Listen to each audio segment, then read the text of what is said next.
WGSN-DB, the Going Solo Network presents the Relationship Ready Mind Talk Show with transformational life coach, Angela Kane. Good evening, everyone, and welcome to the Relationship Ready Mind Talk Show. You're listening to WGSN-DB, Going Solo Network. My name's Angela Kane, and I'm a transformational mentor and coach, and I help people create a happy and empowered relationship with the most important person in their life, themselves. Thanks ever so much for tuning in today, and I hope you enjoy the topic that I have for you today, which is the second part of our discussion about self-worth. Now, last week we went into this topic also, and we discussed what self-worth actually is and why we end up losing it. So if you haven't checked that out, go ahead and check that out before you listen to this show. Or if you're listening to this show live, then please go back and check out that podcast, because I'm sure you'll find it really valuable. Okay, so today let's start with a clear look at how we lose our self-worth, and then more importantly, let's work to restore it and step into the magnificence that is our birthright.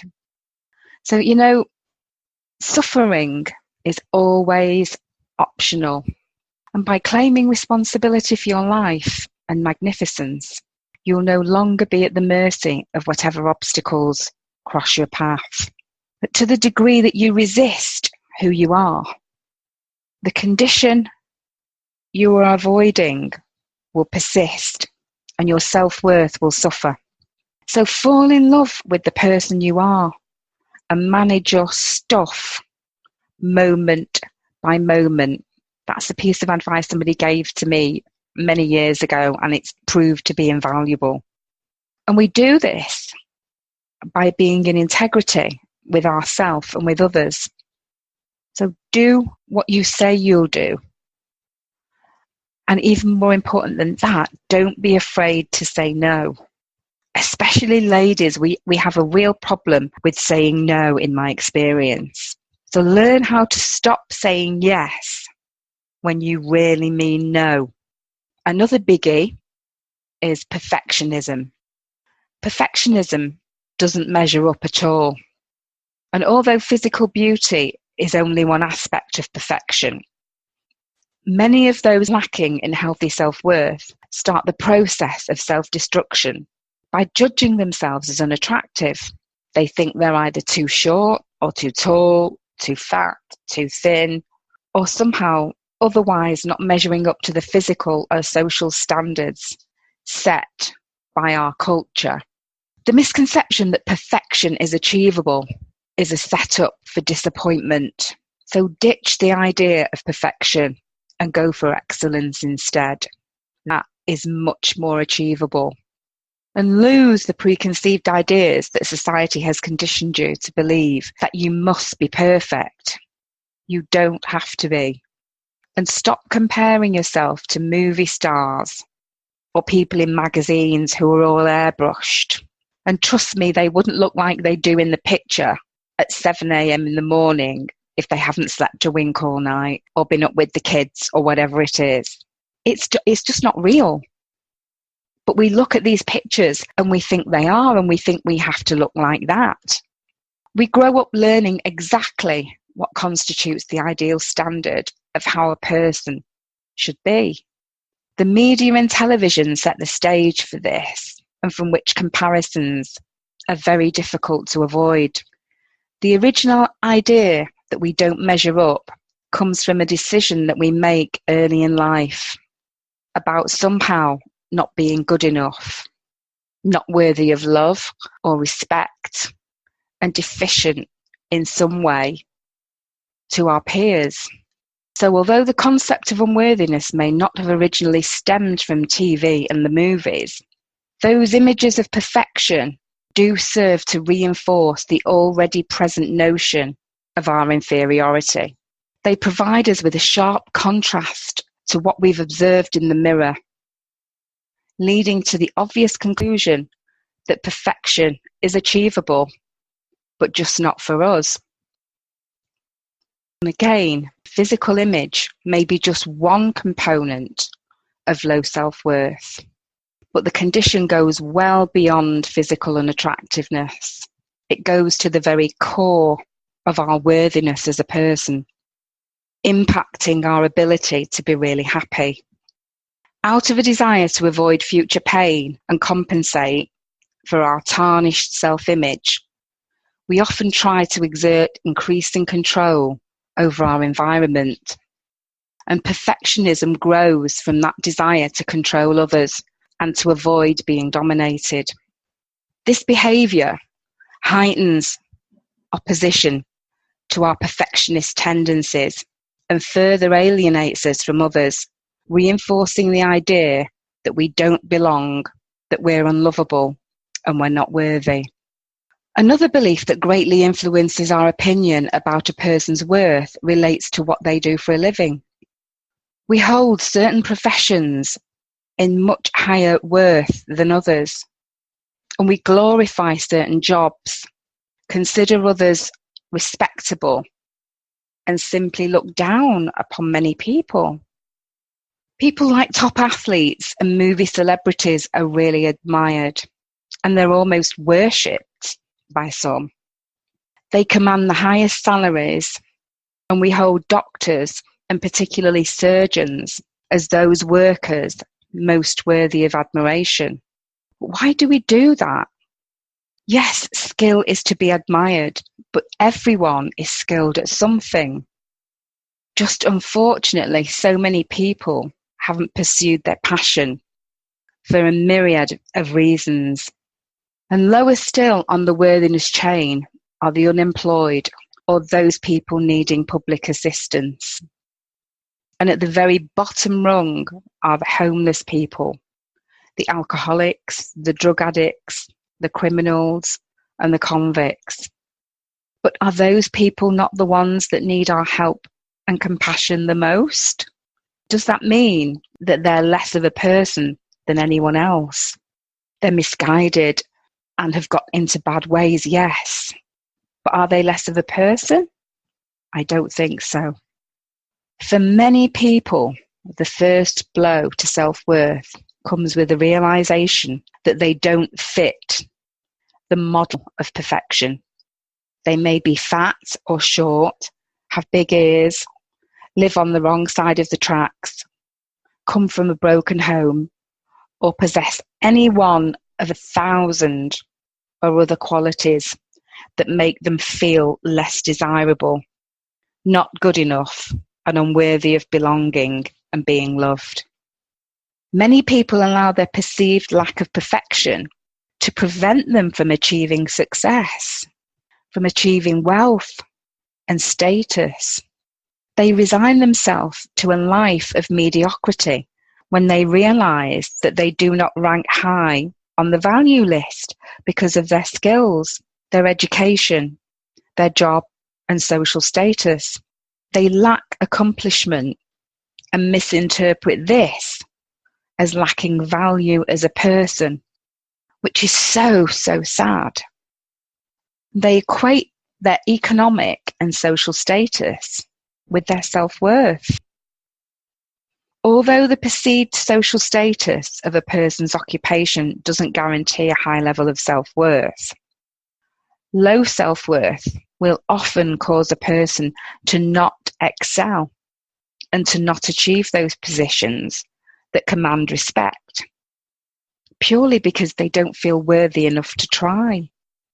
We're all familiar with athletes who turn to drugs and crime and movie celebrities who commit suicide. So having achieved an occupation with status doesn't necessarily guarantee high self-worth either. Nevertheless, we do compare ourselves to others, and it does influence our self-image. These beliefs teach us to amplify our weaknesses while we become blind to our strengths. And the lower our self-image drops, the less clearly we see ourselves. We fall into the trap of thinking that the rest of the world sees us in the same unflattering light that we see ourselves in. As the cycle of self-sabotage continues, we bring about our greatest fears. Because as we know by now, we create what we think about. Through our expectations and actions, we create the evidence that reinforces our low opinion of ourselves. And then we get to be right about it and sink into the darkness of self-pity, a self-fulfilling prophecy. But this scenario need not happen. Misinterpretations damage your self-worth and ruin your life. And freedom comes from reinterpreting your past with compassion for your humanity and for that of others. Okay, so we're going to take a quick break now, but when we come back, we'll continue this conversation, which is absolutely vital to happiness, about our self-worth. This is Cece Schatz, and I'm an inspirational speaker, divorce, life, and transitional coach with a unique style of healing from within. With that, been here, done that approach to life.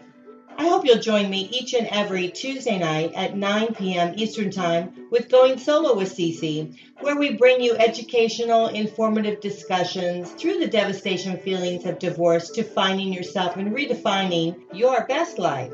We will take a lighthearted and candid approach to discussions on the journey of divorce, parenting, being single, relationships, dating, and yes, sex. So be sure to tune in every Tuesday night at 9 p.m. Eastern Time with Going Solo with Cece. Hello and welcome back. You're listening to WGSN-DB and the Relationship Ready Mind talk show with me, Angela Kane. So let's get back to what we were discussing before the break, the very important topic of self-worth. So we've been discussing both last week and earlier on before the break what self-worth is and the consequences of what happens to us when our self-worth is very low. And so now we're going to discuss what we can do about it. And a brilliant idea that I learned from a neuroscientist was to create a strengths and qualities board. You just create a board or even an A4 piece of paper, and on that piece of paper you type out or you write out all of your strengths and qualities, and you keep it and you look at it and you look at this board very often, and that makes us happy. It produces dopamine in the brain, which gives us motivation. We start to feel better, and that has a knock-on effect on how we show up in the world. So make yourself a strengths and qualities board and look at it often, and decide now to further develop your strengths and see excellence instead of perfection, and realize that perfection really is unattainable and it causes procrastination because we never get to perfection, and so we end up stopping and not doing anything, or we just keep trying over and over and over and over again and wasting so much time. Only you can diminish your self-worth, and only you can restore it. And freedom comes with non-attachment to whatever anybody else says or does about us. So learn to transform your self-talk from negative to positive. And let's examine this self-destructive self-talk in detail. So picture your negative self-talk as a monkey on your shoulder, because it's important to distinguish this voice as a separate voice from you, and imagine that it's outside of you, so it's not you, it's removed from you. And clearly picture your negative self-talk as a character who exists purely to put you down, to ruin your relationships, and to keep you small.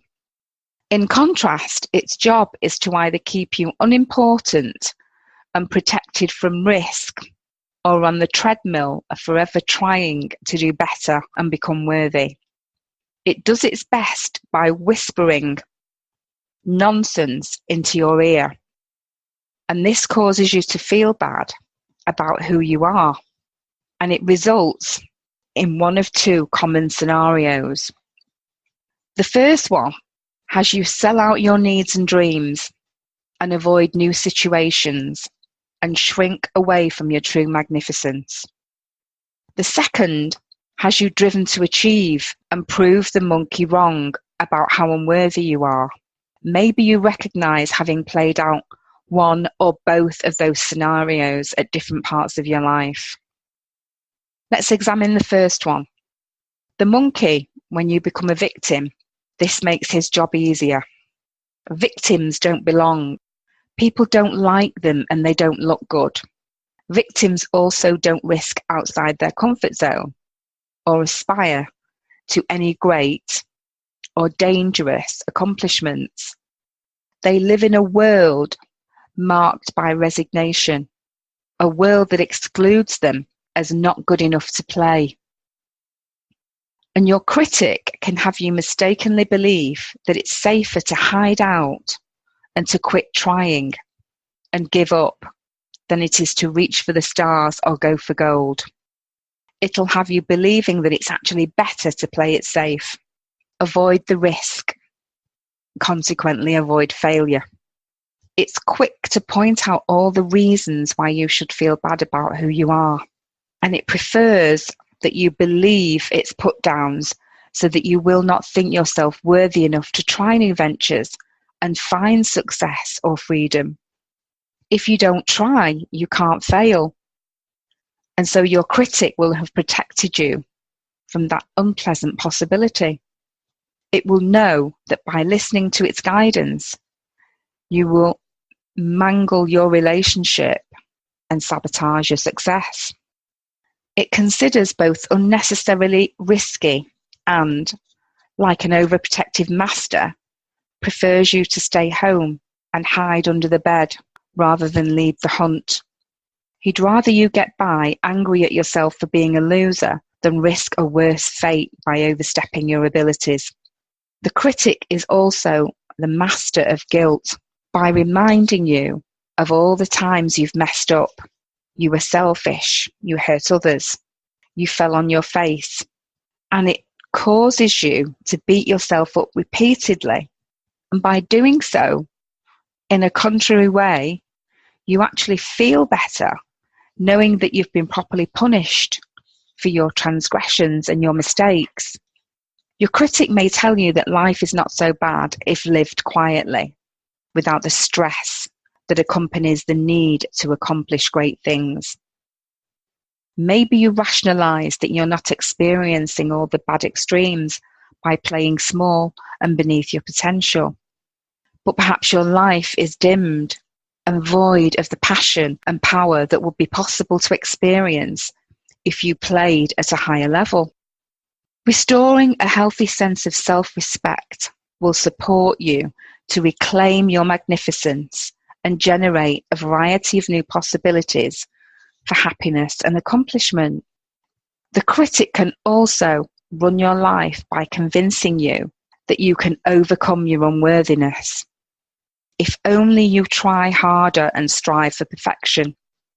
It will have you convinced that your worthiness can be managed or camouflaged if you climb to the top of that ladder that's leaning against the wall, a flawlessness with the end of the ladder obscured in the clouds above.